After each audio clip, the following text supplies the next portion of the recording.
Hello friends, my name is Pankaj Vaishnav and we are going to understand chapter 3 of geography, that is water resources.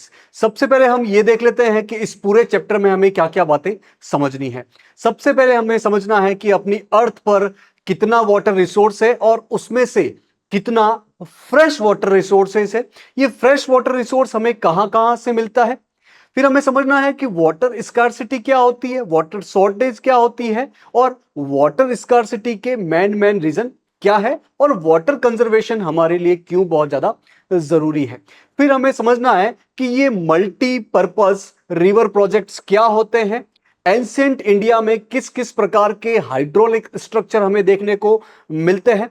फिर हमें समझना है कि इन multipurpose river projects के क्या क्या बेनिफिट्स हैं और इनके क्या क्या चैलेंजेस है। और लास्ट में हमें यह बात समझनी है कि रेन वाटर हार्वेस्टिंग क्या होती है और इंडिया के अलग अलग पार्ट में कौन कौन से तरीकों से रेन वाटर हार्वेस्टिंग की जाती है। तो आज के पार्ट में हम वाटर रिसोर्स अर्थ पर कितने हैं, उसमें फ्रेश वाटर कितना है, फ्रेश वाटर हमें कहां कहां से मिलता है, वाटर स्कार्सिटी क्या होती है, वाटर स्कार्सिटी के मेन रीजन कौन से है और वाटर कंजर्वेशन क्यों जरूरी है, इसको समझना है। तो आज के पार्ट में जो भी बातें हम समझेंगे उससे अपनी कॉम्पिटेंसी क्या डेवलप होगी, हम समझ पाएंगे कि वाटर रिसोर्सेज इतने ज्यादा इंपॉर्टेंट क्यों है, वाटर स्कार्सिटी क्यों हो रही है और हम इसको किस प्रकार कंजर्व कर सकते हैं। तो शुरू करते हैं, वाटर रिसोर्स को समझते हैं। अपनी अर्थ का 3/4 पार्ट अराउंड 75% जो है वो वाटर से भरा हुआ है, वाटर रिसोर्स है। इतना ज्यादा पानी है अपने अर्थ पर, तो फिर भी हम वाटर स्कार्सिटी की बात क्यों कर लेते हैं, क्योंकि इस 3/4 पार्ट का यानी कि अराउंड 75% वाटर का बहुत कम हिस्सा फ्रेश वाटर है, यानी कि हमारे काम में लाने लायक है। अधिकतर पानी जो है वो ओशन में मिलता है, सॉल्टी वाटर है, जिसको हम काम में नहीं ला सकते हैं। तो अपनी अर्थ का अराउंड 3/4 पार्ट यानी कि अराउंड 75% जो है वो वाटर रिसोर्स से ढका हुआ है। इतना ज्यादा पानी है, लेकिन इसका बहुत छोटा हिस्सा, इसका बहुत स्मॉल पोर्शन जो है वो फ्रेश वाटर है, जिसको हम काम में ला सकते हैं। अधिकतर पानी, मैक्सिमम वाटर रिसोर्स जो है वो सॉल्टी है, ओशन में मिलते हैं, हमारे काम में नहीं आते हैं।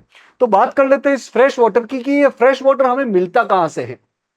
इसके बेसिकली 3 सोर्स है। एक तो प्रेसिपिटेशन यानी कि रेनफॉल से मिल जाएगा, एक सरफेस रन ऑफ जिसमें आ जाएगा रिवर्स, पॉन्ड्स, अलग अलग जो झीलें हैं उनसे हमें फ्रेश वाटर मिलता है। इसके अलावा ग्राउंड वाटर, जमीन के अंदर जो पानी होता है वो भी अपने फ्रेश वाटर का सोर्स है। तो फ्रेश वाटर बेसिकली हमें 3 सोर्स से मिलता है, प्रेसिपिटेशन रेनफॉल से, सरफेस रन ऑफ से और ग्राउंड वाटर से।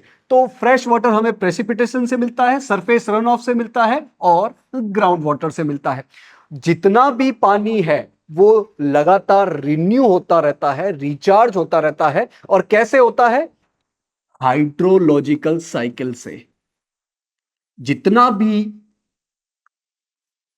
जितना भी पानी है वो हाइड्रोलॉजिकल साइकिल से कंटिन्यूस रिचार्ज और रिन्यू होता रहता है। यानी कि वाटर जो है वो एक रिन्यूएबल सोर्स है, बार बार नया नया बनता है। ये हाइड्रोलॉजिकल साइकिल क्या होता है, हाइड्रोलॉजिकल साइकिल मतलब जो भी सरफेस पे पानी है, चाहे वो रिवर में हो, चाहे वो पॉन्ड्स में हो, चाहे वो ओशंस में हो, वो सन के हीट की वजह से इवेपोरेट होता है, एटमॉस्फेयर में चला जाता है, जहां पर इसका कंडेंसेशन होता है और क्लाउड्स बन जाते हैं। ये क्लाउड्स विंड की वजह से एक जगह से दूसरी जगह पर ट्रांसपोर्ट होते हैं और कहीं आगे जाकर ये प्रेसिपिटेशन यानी कि रेनफॉल कर देते हैं और इस रेनफॉल से वापस पानी अपने सरफेस पे ही आ जाता है। और वापस ये सरफेस वाला पानी सन की हीट की वजह से इवेपोरेट होगा, कंडेंसेशन होगा, क्लाउड्स बनेंगे, विंड की वजह से ट्रांसपोर्ट होगा, फिर प्रेसिपिटेशन रेनफॉल हो जाएगा। और इस प्रकार ये साइकिल चलता रहता है, जिसे बोला जाता है हाइड्रोलॉजिकल साइकिल। और इस हाइड्रोलॉजिकल साइकिल की वजह से वाटर जो है वो साइकिल में घूमता रहता है, इसका रिन्यूएशन होता रहता है। तो वाटर बहुत ज्यादा है अपनी अर्थ पे और वाटर जो है वो रिन्यूएबल सोर्स है। तो ये क्वालिटी होते हुए भी हमें वाटर स्कार्सिटी यानी कि वाटर शॉर्टेज से जूझना पड़ रहा है। इसके कारण क्या है इसको हम समझते हैं। तो अर्थ का 3/4 पार्ट जो है वो वाटर से ढका हुआ है, और वाटर एक रिन्यूएबल रिसोर्स है, बार बार नया नया बनता रहता है, साइकिल में घूमता रहता है, लेकिन फिर भी अर्थ पे हमें वाटर स्कैरसिटी का सामना करना पड़ रहा है। तो जब भी हम वाटर स्कैरसिटी, वाटर शॉर्टेज की बात करते हैं, तो हमारे दिमाग में ऐसे एरिया आ जाते हैं जहां पर रेनफॉल कम होती है, जो ड्रॉट प्रोन एरिया है, जहां पर सूखा पड़ता है। तो जैसे ही हम वाटर स्कैरसिटी की बात करते हैं, हमारे दिमाग में ऐसे एरिया आ जाते हैं जहां पर रेनफॉल बहुत कम होती है, जो ड्रॉट प्रोन एरिया है, जहां पर सूखा पड़ता है। या फिर हम चले जाते हैं राजस्थान का जो डेजर्ट पार्ट है, और वर्ल्ड के जो अलग अलग डेजर्ट पार्ट है, जहां पर बहुत कम रेनफॉल होती है, पानी बहुत कम है, और वहां पर लोगों को पर डे बहुत दूरी तक जाना पड़ता है पानी लाने के लिए, पीने के पानी को भी लाने के लिए। तो हम जब भी वाटर स्कार्सिटी की बात करते हैं, हमारे दिमाग में इसी प्रकार के फोटो बनने लगते हैं कि वहां पर रेनफॉल कम होगा, या वो ड्रॉट प्रोन एरिया होगा, या वो डेजर्ट एरिया होगा। लेकिन ऐसा नहीं है। ऐसे एरिया भी वाटर स्कैरसिटी का सामना कर रहे हैं जहां पर वाटर की अवेलेबिलिटी ठीक ठाक है, पानी आपको उचित मात्रा में मिल जाएगा। अब देखते हैं ये कैसे होता है। तो जो वाटर की अवेलेबिलिटी है वो सब जगह सेम नहीं है, उसमें वेरिएशन है। कहीं पर ज्यादा पानी मिलेगा, कहीं पर कम पानी मिलेगा, और इसका बेसिक कारण जो है वो है प्रेसिपिटेशन, यानी कि रेनफॉल में सीजनल और एनुअल वेरिएशन होना। इसका मतलब क्या हुआ कि हर जगह सेम अमाउंट की बारिश नहीं होती है, किसी जगह पर ज्यादा होती है, किसी जगह पर कम होती है। जैसे कि इंडिया का जो वेस्टर्न घाट का वेस्टर्न पार्ट है, वहां पर बहुत ज्यादा बारिश आ जाएगी, या फिर नॉर्थ ईस्ट के स्टेट्स जो है, बेसिकली मेघालय जो है, वो बहुत ज्यादा रेनफॉल वाले एरिया है। जबकि राजस्थान का जो वेस्टर्न एरिया है वहां पर बहुत कम बारिश होती है। तो एरिया वाइज इंडिया में रेनफॉल में वेरिएशन है, और साथ ही सीजन वाइज और एनुअली रेनफॉल में हमें वेरिएशन देखने को मिलता है। किसी सीजन में बहुत ज्यादा बारिश होगी, किसी सीजन में बहुत कम बारिश होगी, किसी ईयर में बहुत ज्यादा बारिश होगी और किसी ईयर में बहुत कम बारिश होगी। तो वाटर अवेलेबिलिटी में वेरिएशन हमें देखने को मिलता है, किसी जगह पर ज्यादा पानी, किसी जगह पर कम पानी। इसका बेसिक कारण जो है वो है रेनफॉल में वेरिएशन, चाहे वो सीजनल हो चाहे वो एनुअल हो, हमें रेनफॉल में वेरिएशन देखने को मिलता है। तो ये तो बेसिक कारण है, लेकिन प्रेजेंट में वाटर स्कार्सिटी का जो मेन कारण है वो है over exploitation and excessive use of water. हम ह्यूमंस अपनी नीड से बहुत ज्यादा वाटर का यूज कर रहे हैं, एक्सेसिव यूज कर रहे हैं, ओवर एक्सप्लॉइटेशन कर रहे हैं। जैसे कि एक छोटे से एग्जांपल से समझते हैं कि हमें 2 टाइम ब्रश करने के लिए 1 मग ऑफ वाटर चाहिए। 1 मग ऑफ वाटर से अपना काम चल जाएगा, लेकिन हम क्या करते हैं, टैप को खुला रखते हैं, नल को खुला रखते हैं, और फिर ब्रश करते हैं। जितने समय में वो टैप खुला है और उस समय हम यूज भी नहीं कर रहे हैं, तो वो पानी एक तरीके से वेस्ट ही हुआ है। इसे छोटा सा एग्जांपल मान सकते हैं ओवर एक्सप्लॉइटेशन का। अपनी नीड से बहुत ज्यादा हम पानी का यूज कर रहे हैं, जिसकी वजह से हमें वाटर स्कैरसिटी का सामना करना पड़ रहा है। साथ ही अलग अलग सोशल ग्रुप्स के बीच में अनइक्वल एक्सेस ऑफ वाटर है। हर सोशल ग्रुप के बीच में इक्वल अमाउंट ऑफ वाटर नहीं है। किसी के पास बहुत ज्यादा वाटर अवेलेबिलिटी है, और किसी के पास अपने बेसिक काम के लिए, पीने के लिए, नहाने धोने के लिए, इसके लिए भी पानी अवेलेबल नहीं है, जो कि एक बहुत बड़ी प्रॉब्लम है। तो वाटर अवेलेबिलिटी में वेरिएशन है, जिसका बेसिक कारण क्या है कि रेनफॉल में वेरिएशन देखने को मिलता है। लेकिन प्रेजेंट में वाटर स्कैरसिटी बहुत ज्यादा बढ़ चुकी है। इसका जो मेन कारण है वो है over exploitation and excessive use by humans. बहुत सारी सिटीज में सफिशिएंट वाटर रिसोर्स है, बहुत सारी सिटीज है इंडिया में जहां पर सफिशिएंट वाटर रिसोर्स है, वहां के लोगों की बेसिक नीड को पूरा किया जा सकता है, लेकिन फिर भी वो वाटर स्कैरसिटी को फेस कर रहे हैं, वाटर स्कैरसिटी का सामना कर रहे हैं। ऐसा क्यों है? क्योंकि पॉपुलेशन लगातार बढ़ रही है, और बहुत ज्यादा पॉपुलेशन हो चुकी है। हम ह्यूमंस की पॉपुलेशन बहुत ज्यादा बढ़ चुकी है, और पर पर्सन की रिक्वायरमेंट भी नीड से बहुत ज्यादा हो चली है। अपना लाइफ स्टाइल ही कुछ ऐसा हो चला है कि हम अपनी नीड से बहुत ज्यादा पानी का वेस्टेज कर रहे हैं, नोइंगली और अननोइंगली। तो सिटीज भी वाटर स्कैर्सिटी का सामना कर रहे हैं। इसका कारण है large and growing population, greater demands for water, water की डिमांड बढ़ती ही जा रही है, और साथ ही अनइक्वल एक्सेस टू वाटर। सभी के पास में इक्वल एक्सेस नहीं है, सभी के पास में वाटर अवेलेबिलिटी सेम नहीं है। ऐसा सोशल ग्रुप भी है, ऐसे लोग भी है जिनके पास अपनी नीड से बहुत ज्यादा वाटर अवेलेबिलिटी है, और बहुत बड़ा ग्रुप, बड़ा सेक्शन ऐसा है जिसको अपनी बेसिक नीड के लिए भी पानी नहीं मिल पा रहा है। उन्हें डेली फाइट करनी पड़ती है पानी के लिए। तो हमारे देश में बहुत सारी सिटीज है जिनके पास सफिशिएंट वाटर रिसोर्स है, लेकिन फिर भी वो वाटर स्कैर्सिटी को फेस कर रहे हैं। इसका मेन रीजन है लार्ज पॉपुलेशन, ग्रोइंग पॉपुलेशन, और डिमांड लगातार बढ़ती ही जा रही है वाटर की। तो लार्ज पॉपुलेशन कैसे वाटर की डिमांड को बढ़ा देते हैं? ज्यादा लोग होंगे तो क्यों हमें पानी की जरूरत ज्यादा पड़ेगी? एक तो हर व्यक्ति को कुछ बेसिक रिक्वायरमेंट होती है वाटर की, पीने के लिए, नहाने धोने के लिए, यानी कि डोमेस्टिक यूज बढ़ जाता है यदि पॉपुलेशन ज्यादा हो जाएगी। और साथ ही हर व्यक्ति को सरवाइव करने के लिए पानी के साथ साथ फूड की जरूरत भी पड़ती है, खाने की जरूरत भी पड़ती है। और ये फूड हम कहां उगाते हैं? एग्रीकल्चर के थ्रू उगाते हैं। और एग्रीकल्चर में क्रॉप प्रोडक्शन कैसे ज्यादा होगा, उसके लिए हमें वाटर देना पड़ेगा। बेसिकली इरिगेशन के माध्यम से, इरिगेशन के थ्रू हमें ज्यादा से ज्यादा पानी देना पड़ेगा, ताकि हम एग्रीकल्चर में ज्यादा क्रॉप प्रोड्यूस करके लार्ज पॉपुलेशन की फूड रिक्वायरमेंट को फुलफिल कर सके।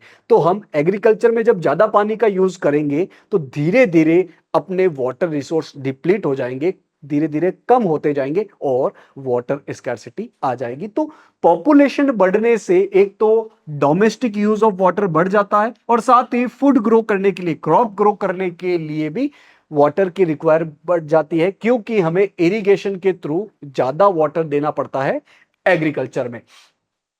इनफैक्ट जो इरिगेटेड एग्रीकल्चर है वो लार्जेस्ट कंज्यूमर ऑफ वाटर है इंडिया में। आपको लगता होगा कि पानी का, वाटर का सबसे ज्यादा यूज जो है वो इंडस्ट्रीज में होता होगा, लेकिन ऐसा नहीं है। जो इरिगेटेड एग्रीकल्चर है, क्रॉप प्रोडक्शन में हमें इरिगेशन के थ्रू पानी देना पड़ता है, ऐसे एग्रीकल्चर सिस्टम में सबसे ज्यादा पानी का यूज किया जाता है। ये एक इंपॉर्टेंट फैक्ट है, इसे हमें याद रखना है। आगे बढ़ते हैं। तो most farmers have their own wells and tube wells in their farms for irrigation to increase their production. तो बहुत सारे फार्मर ऐसे हैं जिनके अपने एग्रीकल्चर फील्ड पे खुद के ही वेल्स हैं, कुएं हैं, और खुद के ही ट्यूब वेल्स हैं, नलकूप है, और इनसे वो ज्यादा से ज्यादा पानी को बाहर निकालते हैं ग्राउंड से। यानी कि ग्राउंड वाटर का यूज बढ़ता ही जा रहा है बेसिकली एग्रीकल्चर में, जिसकी वजह से ये जो ग्राउंड वाटर रिसोर्स है वो धीरे धीरे डिप्लीट हो रहे हैं, कम हो रहे हैं। तो it leads to ground water depletion. तो इसकी वजह से धीरे धीरे ग्राउंड वाटर, जमीन के अंदर जो पानी है वो धीरे धीरे कम होता जा रहा है, उसका डिप्लीशन हो रहा है, और जिसके बहुत नेगेटिव इफेक्ट्स है, जैसे कि वाटर अवेलेबिलिटी धीरे धीरे कम हो रही है। भाई आप जमीन से जितना ज्यादा, ग्राउंड से जितना ज्यादा वाटर एक्सट्रैक्ट करोगे, बाहर निकालोगे, धीरे धीरे जो ग्राउंड वाटर लेवल है वो धीरे धीरे नीचे जाता जाएगा, यानी कि वाटर अवेलेबिलिटी धीरे धीरे कम होती जाएगी। और साथ ही फूड सिक्योरिटी भी रिड्यूस हो जाएगी। फूड सिक्योरिटी मतलब कि हर व्यक्ति को एक basic amount of food available हो जाए, और ये लगातार अवेलेबल होना चाहिए, इसे बोला जाता है फूड सिक्योरिटी। सभी को खाना मिलना चाहिए सर्वाइवल के लिए। तो यदि ग्राउंड वाटर डिप्लीट हो जाएगा, वाटर अवेलेबिलिटी कम हो जाएगी, तो फिर हम एग्रीकल्चर में ज्यादा वाटर का यूज कर ही नहीं पाएंगे, और वाटर का यूज नहीं कर पाएंगे तो अपना क्रॉप प्रोडक्शन, फूड प्रोडक्शन कम हो जाएगा, और कैसे हम फिर अपनी लार्ज पॉपुलेशन की फूड रिक्वायरमेंट को फुलफिल कर पाएंगे। तो ग्राउंड वाटर डिप्लीशन की वजह से एक तो वाटर अवेलेबिलिटी कम हो ही रही है, और साथ ही फूड सिक्योरिटी पर भी खतरा मंडरा रहा है, ये भी धीरे धीरे रिड्यूस होती जा रही है। सो हमें एग्रीकल्चर में कुछ ऐसे टेक्निक की जरूरत है जिसमें हम कम पानी का यूज कर सके, हम कम पानी का यूज कर सके, ऐसी क्रॉप्स लगाने की जरूरत है। तो हमें ड्रॉट रेजिस्टेंट क्रॉप्स लगाने की जरूरत है, जैसे कि different different type of millets हो गए, जो कि कम पानी का उपयोग करते हैं, मतलब इनको कम पानी मिलेगा तब भी इनका प्रोडक्शन हो जाएगा। तो हमें ड्रॉट रेजिस्टेंट क्रॉप्स लगाने की जरूरत है, साथ ही ऐसी फार्मिंग टेक्निक डेवलप करने की जरूरत है, उनका यूज करने की जरूरत है जो कि ड्राई एरिया में भी काम कर सके। तो ऐसी टेक्निक के माध्यम से, ऐसे क्रॉप्स के माध्यम से हमें अपनी वाटर नीड को धीरे धीरे कम करना पड़ेगा बेसिकली एग्रीकल्चर में, ताकि अपने वाटर रिसोर्स कम ना हो और फूड सिक्योरिटी सही रह सके। तो देखते हैं इस वाटर स्कैर्सिटी और वाटर डिप्लीशन के मेन रीजन कौन कौन से हैं। बेसिकली 3 कारण हैं। The first reason is industrialization, बहुत सारी इंडस्ट्री का खुल जाना जिसकी वजह से वाटर स्कैर्सिटी हमें देखने को मिलती है। सेकेंड रीजन इज अर्बनाइजेशन, जो अर्बन एरिया है वो धीरे धीरे ग्रो करते जा रहे हैं, वो धीरे धीरे उनका विस्तार होता जा रहा है, जिसकी वजह से भी वाटर रिसोर्स पे बहुत ज्यादा प्रेशर पड़ रहा है और वाटर स्कैर्सिटी हमें देखने को मिलती है। साथ ही क्वालिटी ऑफ वाटर जो है वो धीरे धीरे बैड होती जा रही है बेसिकली पॉल्यूशन की वजह से। तो इस वाटर स्कैर्सिटी, वाटर डिप्लीशन के ये बेसिक 3 रीजन है। एक एक करके इन तीनों रीजन को हम समझते हैं। The first reason is industrialization. Independence यानी कि 1947 के बाद इंडिया में बहुत ज्यादा इंडस्ट्रियलाइजेशन हुआ है, बहुत सारी इंडस्ट्रीज ओपन हुई है और जिसकी वजह से हमारी अपॉर्चुनिटी भी बढ़ी है, बहुत सारे लोगों को काम मिला है, हमने इकोनॉमिक डेवलपमेंट किया है बड़ी मात्रा में। तो अपॉर्चुनिटी इस इंडस्ट्रियलाइजेशन की वजह से बहुत ज्यादा बढ़ी है, लेकिन दूसरी तरफ वाटर रिसोर्सेज पे प्रेशर भी बढ़ा है इन इंडस्ट्री में। फॉर एग्जांपल टेक्सटाइल इंडस्ट्री है, तो टेक्सटाइल इंडस्ट्री में बहुत ज्यादा वाटर का यूज किया जाता है और साथ ही इंडस्ट्री में मशीन को चलाने के लिए भी इलेक्ट्रिसिटी चाहिए और इलेक्ट्रिसिटी का अराउंड 20% पार्ट जो है वो हाइड्रो इलेक्ट्रिसिटी यानी कि पानी का यूज करके ही पैदा किया जाता है। तो इंडस्ट्री 2 तरीके से वाटर रिसोर्स का बहुत ज्यादा यूज कर रही है। एक तो सीधा ही उनको पानी चाहिए, इंडस्ट्रीज को पानी की जरूरत पड़ती है अलग अलग काम करने के लिए, और साथ ही इनको इलेक्ट्रिसिटी भी ज्यादा चाहिए। तो इलेक्ट्रिसिटी का एक बड़ा हिस्सा अराउंड 1/5 पार्ट जो है वो हाइड्रो इलेक्ट्रिसिटी से ही प्रोड्यूस होता है। तो एक तो इंडस्ट्रीज बहुत ज्यादा पानी का यूज करते हैं, they are heavy user of water, और उनको एनर्जी, पावर, इलेक्ट्रिसिटी भी चाहिए, और इस इलेक्ट्रिसिटी का एक बड़ा हिस्सा अराउंड 1/5, अराउंड 20% जो है वो हाइड्रो इलेक्ट्रिक पावर से ही आता है। तो ये फैक्ट भी अपने लिए इंपॉर्टेंट है कि इंडिया में जितनी भी इलेक्ट्रिसिटी प्रोड्यूस होती है, मान लीजिए कि जितनी भी है वो 100% है, तो इस 100% का अराउंड 1/5 पार्ट यानी कि अराउंड 22% जो है वो हाइड्रो इलेक्ट्रिसिटी से ही आता है, पानी का यूज करके ही आता है, बेसिकली मल्टीपर्पज प्रोजेक्ट के माध्यम से। ये मल्टीपर्पज प्रोजेक्ट क्या होते हैं इसको हम अपने सेकेंड पार्ट में समझने वाले हैं।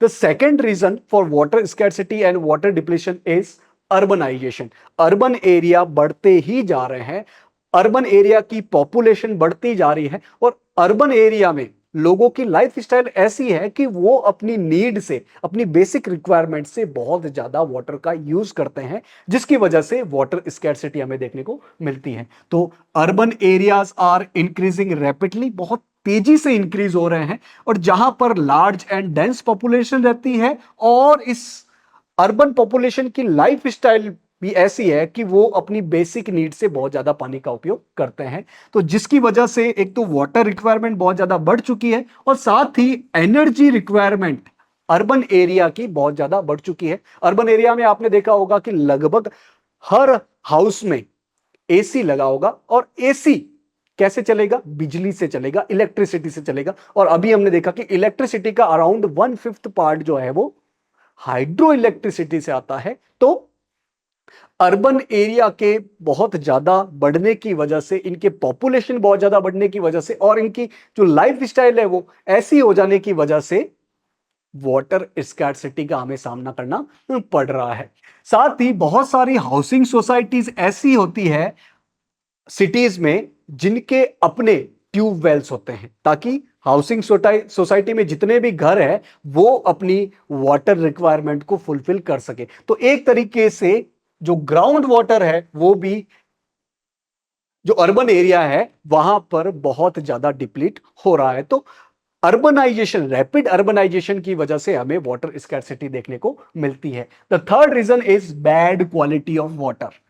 वाटर जो है, बहुत सारे एरिया में एनफ वाटर रिसोर्सेज है, बहुत सारे एरिया में वाटर रिसोर्स सही मात्रा में, उचित मात्रा में अवेलेबल है, लेकिन वहां पर फिर भी हमें वाटर स्कैर्सिटी देखने को मिल रही है, वाटर हमें कम देखने को मिलता है। इसका मेन रीजन है वहां पर पॉल्यूशन हो रहा है, जिसकी वजह से इन वाटर रिसोर्स की क्वालिटी धीरे धीरे खराब हो रही है, वो यूज में लाने लायक नहीं बच रहे हैं। तो बहुत सारे एरिया ऐसे हैं जहां पर वाटर सफिशिएंटली अवेलेबल है, लेकिन फिर भी वो वाटर स्कैर्सिटी का सामना कर रहे हैं। इसका मेन कारण है वाटर की क्वालिटी धीरे धीरे खराब होती जा रही है, बैड होती जा रही है। और इसका रीजन क्या है? Basically pollution. तो इस पॉल्यूशन का क्या कारण है? किस वजह से ये पॉल्यूशन होता है जो कि अपने वाटर क्वालिटी को खराब कर जा रहा है?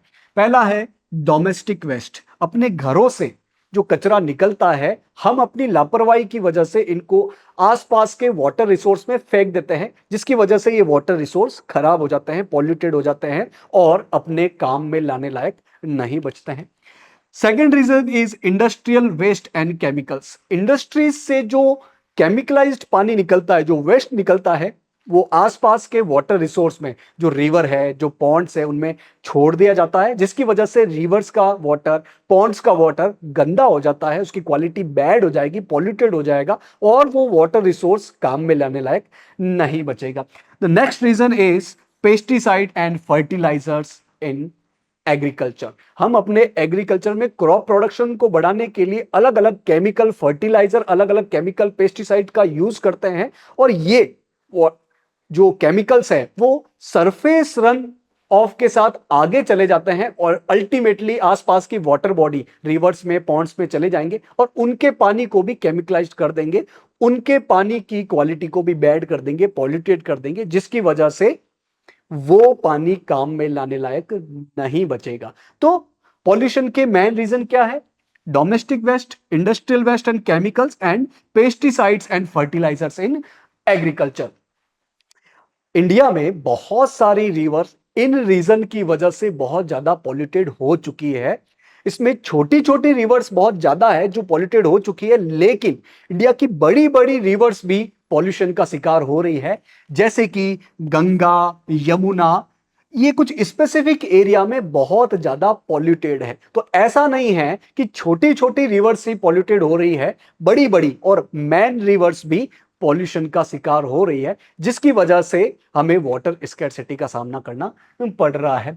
और साथ ही इन रिवर्स पे जो ये असॉल्ट है, इन रिवर्स पे ये जो प्रेशर है पॉल्यूशन का, वो धीरे धीरे बढ़ता ही जा रहा है। इसका मेन कारण वही है, population growth, urbanization, industrialization and agriculture का मॉडर्नाइजेशन, जिसमें हम बहुत ज्यादा केमिकल इनपुट्स का यूज करते हैं और ये chemical input surface run of के साथ ultimately water resource in reverse में चले जाते हैं, जिसकी वजह से इन रिवर्स का बड़ी मात्रा में पॉल्यूशन हो रहा है और जिसकी वजह से एंटायर लाइफ को बहुत ज्यादा खतरा है। अब इन वाटर में, इन वाटर बॉडी में रहने वाले जो प्लांट्स हैं, जो एनिमल्स हैं, जो माइक्रो ऑर्गेनिज्म है, उनका जीवन खतरे में आ रहा है, जिसकी वजह से इन रिवर्स का पॉल्यूशन कम नहीं हो पा रहा है, बढ़ता ही जा रहा है और अल्टीमेटली ह्यूमन लाइफ को बहुत ज्यादा खतरा हो रहा है इन रिवर्स के पॉल्यूशन की वजह से। तो इसीलिए हमें जरूरत है आज के समय में कि हम पॉल्यूशन को कंट्रोल करें, पॉल्यूशन ना करें, जिसकी वजह से अपने वाटर रिसोर्स बच पाए। तो over exploitation and mismanagement of water resource will degrade the water resource and cause ecological crisis. तो यदि ये वाटर रिसोर्स ऐसे ही पॉल्यूटेड होते रहे तो इकोलॉजिकल क्राइसिस आ सकता है, जो कि अभी रास्ते में ही है। मतलब इकोलॉजिकल क्राइसिस अभी हो रहा है और धीरे धीरे इसकी जो इंटेंसिटी है वो बढ़ती ही जा रही है। बेसिकली इसका रीजन है हम ह्यूमन कॉज की वजह से ये सारा पॉल्यूशन हो रहा है, वाटर रिसोर्स डिप्लीट होते जा रहे हैं, इनकी स्कार्सिटी हमें देखने को मिल रही है। So the need of the hour is to conserve and manage water resource. तो वर्तमान समय की, प्रेजेंट समय की सबसे बड़ी जरूरत है कि हम अपने वाटर रिसोर्स को कंजर्व करें, उनको सही तरीके से मैनेज करें। हमें ये काम क्यों करना है समझ ही गए होंगे, लेकिन फिर भी देख लेते हैं। To safeguard ourself from health hazard, ताकि हम अपनी हेल्थ को बचा सके। भाई पॉल्यूटेड वाटर से और वाटर की स्कैर्सिटी से हमें बहुत सारी हेल्थ से रिलेटेड समस्याएं देखनी पड़ती है, हमें बहुत सारी हेल्थ समस्याओं से जूझना पड़ता है। हेल्थ समस्याएं ना हो इसीलिए हमें वाटर रिसोर्स को कंजर्व करना है, मैनेज करना है। साथ ही अपनी फूड सिक्योरिटी इंश्योर रह सके। फूड सिक्योरिटी मैंने बताया कि पर पर्सन को एक basic amount of food regularly मिल सके, इसे ही बोला जाता है फूड सिक्योरिटी। और फूड सिक्योरिटी तभी हो पाएगी जब अपने पास वाटर रिसोर्स हो पाएगा, ताकि हम इन वाटर रिसोर्स का यूज करके क्रॉप प्रोडक्शन कर सके, फूड अवेलेबिलिटी को इंश्योर कर सके। तो फूड सिक्योरिटी को इंश्योर करने के लिए भी हमें वाटर रिसोर्स को कंजर्व करना है, मैनेज करना है। To continue our livelihood and productive activities, अपनी लाइवलीहुड को कंटिन्यू करने के लिए, अपनी प्रोडक्टिव एक्टिविटीज को कंटिन्यू करने के लिए हमें वाटर रिसोर्स की जरूरत पड़ती है, इसीलिए हमें वाटर रिसोर्स को कंजर्व करना है, मैनेज करना है। To prevent degradation of our natural ecosystem, तो यदि हम अपने नेचुरल इकोसिस्टम की हेल्थ को बचाए रखना चाहते हैं, जो कि ह्यूमन एग्जिस्टेंस के लिए जरूरी है, तो हमें वाटर रिसोर्स को कंजर्व करना है, इनको सही तरीके से मैनेज करना है। अभी इसी डायरेक्शन में गवर्नमेंट ऑफ इंडिया ने एक इंपॉर्टेंट स्कीम लाई है, एक इंपॉर्टेंट स्टेप उठाया है, जिसकी वजह से बेसिकली जो रूरल एरिया है वहां पर वाटर अवेलेबिलिटी को इंश्योर किया जा रहा है। तो इस मिशन का नाम है जल जीवन मिशन। ये किसने अनाउंस किया है? गवर्नमेंट ऑफ इंडिया ने, भारत सरकार ने। इसके अंतर्गत जो रूरल हाउस होल्ड है, एवरी रूरल हाउस होल्ड को वाटर अवेलेबिलिटी बेसिकली नलों के माध्यम से पोर्टेबल पाइप्ड वाटर अवेलेबल हो सके। और इसमें एक क्राइटेरिया रखा है कि पर कैपिटा पर डे को मिनिमम 55 लीटर पानी मिलना ही चाहिए। हर व्यक्ति को हर दिन basically 55 litre 55 litre of water मिलना चाहिए। इस जल जीवन मिशन का बेसिक एम क्या है कि लोगों की क्वालिटी ऑफ लाइफ इंप्रूव हो सके। लोगों को घर पे ही पानी मिल जाएगा, साफ पानी मिल जाएगा, यानी कि उनकी वाटर रिक्वायरमेंट फुलफिल हो जाएगी, तो उन्हें दूर नहीं जाना पड़ेगा, उनका टाइम वेस्ट नहीं होगा, उनकी हेल्थ खराब नहीं होगी। तो इससे उनकी क्वालिटी ऑफ लाइफ इंप्रूव हो जाएगी और साथ ही उनकी ईज ऑफ लिविंग भी बढ़ेगी। लोग आराम से अपना डेवलपमेंट कर पाएंगे यदि उनको घर पे ही पानी मिल जाए, साफ पानी मिल जाए। तो आज के पार्ट में हमने बेसिकली वाटर रिसोर्स के बारे में समझा, स्कैर्सिटी के बारे में समझा और उनका कंजर्वेशन क्यों करना जरूरी है वो समझा, और जल जीवन मिशन क्या है, उसका एम क्या है, इसको समझा। तो यही अपनी लर्निंग आउटकम रहती है। तो आज के इस पार्ट में जो भी चीजें हमने समझी उसको हम कुछ क्वेश्चन के माध्यम से टेस्ट कर लेते हैं। The first question is the fresh water is mainly obtained from surface runoff and groundwater that is continually being renewed and recharged through the fill in the blanks। बोला जा रहा है कि हमें फ्रेश वाटर जो है वो सरफेस रन ऑफ और ग्राउंड वाटर से मिलता है, जो कि कंटिन्यूअसली रिचार्ज होता रहता है, रिन्यू होता रहता है। तो पूछा जा रहा है कि कैसे ये रिचार्ज होता है, कैसे ये रिन्यू होता है। Option A is sulphur cycle के through, option B is rock cycle के through, option C is hydrological cycle के through and option D is none of the above. तो हमने देखा था कि ये जो वाटर रिसोर्स है वो कंटिन्यूअसली रिचार्ज होते रहते हैं, रिन्यू होते रहते हैं, बेसिकली हाइड्रोलॉजिकल साइकिल के through. Option number C will be our right answer. Next question is in India fill in the blanks contributes approximately 22% of the total electricity produced। Question पूछा जा रहा है कि इंडिया में जितनी भी इलेक्ट्रिसिटी प्रोड्यूस होती है उसका 22% कौन अवेलेबल करवाता है। Option A is tidal power, option B is nuclear power, option C is thermal power और option D is hydro electric power. तो हमने देखा कि इंडिया में जितनी भी इलेक्ट्रिसिटी प्रोड्यूस होती है उसका अराउंड 1/5 पार्ट, एग्जैक्ट बोला जाए तो 22% जो है वो हाइड्रो इलेक्ट्रिक पावर द्वारा आता है। Option number D will be our right answer. Next question is question number 3, which of the following is not a source of fresh water. Question पूछ रहा है कि इनमें से फ्रेश वाटर का सोर्स कौन सा नहीं है, कहां से हमें फ्रेश वाटर नहीं मिलता है। Option A is glaciers, option B is ground water, option C is surface run off और ऑप्शन डी इज ओशन। तो हमने देखा था कि ओशन में तो बेसिकली सॉल्टी वाटर होता है, यहां से हमें फ्रेश वाटर नहीं मिलता है। तो option number D will be our right answer. तो इन क्वेश्चन के माध्यम से आज हमने जो भी पढ़ा उसको टेस्ट कर लिया है। होप आज की क्लास में जो भी पढ़ा आपको समझ में आया होगा। Thank you for joining today session.